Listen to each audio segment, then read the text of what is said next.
Do you actually need a Nintendo Switch 2, or is your Nintendo Switch 1 good enough? In this video, I'm going to talk about why you should keep your Switch 1 instead of selling it to buy a Switch 2. Legal.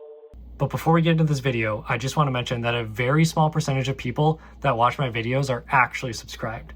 But subscribing is completely free, and it's a great way to support my channel. Plus, I upload a new video every Sunday. And if subscribing is not your thing, liking the video helps a lot too. I also run this channel with no sponsors. So the best way to support the future of this channel is by joining with a channel membership for as little as $1. Plus you get early access to every weekly video before it comes out publicly.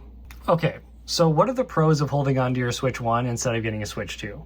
So first of all, the easiest one, your Switch 1's already paid for, right? So you don't have to worry about paying for a new console, taxes, shipping, tariffs if you live in the US, anything like that.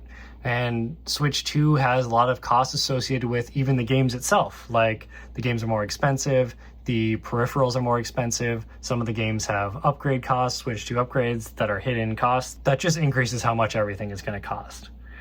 And depending on what games you like to play, like if you like to play Animal Crossing or Mario Kart 8, Balatro, there's plenty of games that are totally compatible with Switch 1 that you can still enjoy. Super Smash Bros. Ultimate is going to run very similarly on Switch 1 and on Switch 2. So depending on what games you play, it can really play a big factor into if it's worth it to get the new console or not. So keeping your Switch 1 is just a solid monetary move, because if you already play a lot of games that don't necessarily benefit from playing on a Switch 2 or the increased performance or any of those features, the Switch 1 might still be exactly what you need despite all the advertising. You know, and on the topic of games, you know, if you're anything like me, you've got dozens of games you've acquired over the lifespan of the Switch 1 that still totally work and perform well on the Switch 1. So waiting for a Switch 2, wait, I've got more. This is Mario Galaxy, Minecraft, I've got more. Wait, I've got more. Right, like all of this investment, right? All of these games run on Switch 1. So like I don't really lose anything by getting a Switch 2.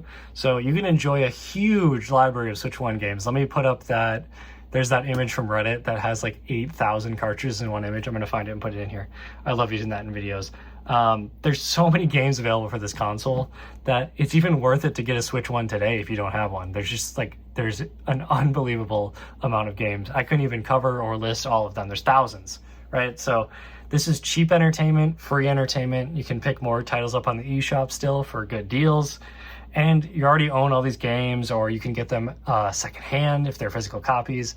It's just like overall a really solid system. There's no game key cards for the Switch 1, so you can actually just get all these games and they run off the cartridges. And I know no one watching this video has played every Switch 1 title, so there's guaranteed to be games that you've never discovered that you might love on the Switch 1, and you don't even need a Switch 2 to get into them. And if you've already played some of these games, there is no shame in replaying them on your Switch 1. So Super Mario Odyssey, other iconic games that you've maybe played a lot, like I'm never going to get tired of playing Mario Party Superstars, no matter what console. And the performance is going to be pretty similar on Switch 1 or Switch 2, right?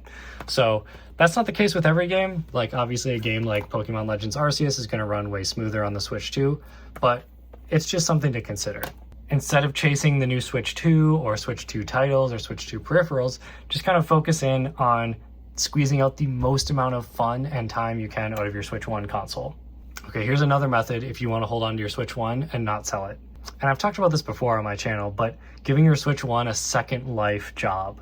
So you could keep this docked to your TV specifically to play Mario Kart with your friends, or do Smash tournaments when people come over, or with your siblings, or it's your like designated party game or couch system, right? So maybe you're playing Super Mario Party on it. Maybe you're playing Ring Fit Adventure on it, which is a game that's not compatible with Switch 2. So it could even be like a workout focused device. I know several people who are actually doing that with their Switch 1. This also makes a great hand-me-down. If you have siblings who, you know, can't afford a Switch 2 or even a Switch 1, you could maybe lend this to them. You could lend it to a roommate.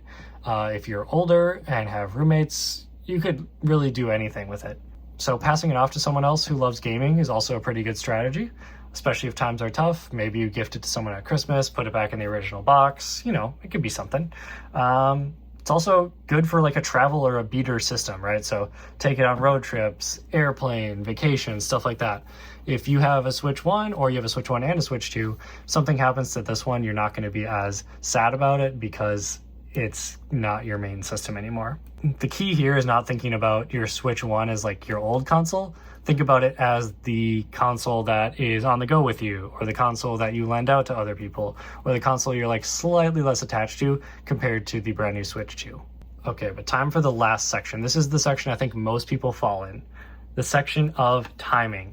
Like, you have your Switch 1, there's hundreds of millions of Switch 1s out there in circulation, and a lot of these people want to upgrade to the Switch 2 at one point.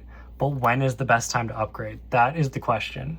The new system just came out. There's plenty of games for it, I would say, considering it just launched about 6 months ago, but it still has a relatively small game library, especially when you compare it to the Switch 2. And when is like the must-buy moment coming for it, right? If maybe there's a new Animal Crossing, and that will probably bring a lot of people over into like the must-buy territory for the Switch 2, or any other title. Pick a name out of a hat. Zelda, Pokemon, Mario, something, or some bundle or special edition console that includes a game or a special unique design for the Switch 2. Maybe there's white Joy-Cons in the future. Who knows? It's hard to know exactly when to recommend buying one or upgrading to that, but another strategy you could use is, while you're waiting for this, just put away a little bit of money each month. So $10 a month, $5 a month. And, you know, you'll probably have months where you can save more. Maybe you get a bigger paycheck at work, or you get some money for your birthday or something, right? And just start saving a little bit. And maybe instead of buying a new game, like, you take those $50 or $60 and you just put it into the savings for the Switch 2. And eventually we're going to see better and better deals. We already saw the Mario Kart bundle go down by $50 to the price of $449 during Black Friday. And that was one of the, I couldn't believe there was such an aggressive deal on that just months after the Switch 2 came out. So in theory, as the years progress, we're going to see better and better deals and discounts on the Switch 2.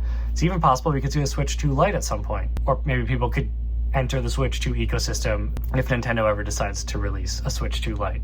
Okay, that's kind of the couple ways I'm thinking about that make it worth it to keep your Switch 1. And I'm going to make a video next week about maybe some reasons why you should sell your Switch 1 and what that enables you to do. But my question for you all this week is, tell me down in the comments, are you riding your Switch 1 until it dies? Or are you planning to buy a Switch 2? Do you have a certain date or a certain game that needs to come out that you're, really hoping for? Or are you just kind of generally waiting for the price to come down? I know a lot of people have a lot of issues with the Switch 2 pricing, and that's totally valid. I probably wouldn't have bought one if I wasn't doing this YouTube channel. But that's all I got for this week, guys.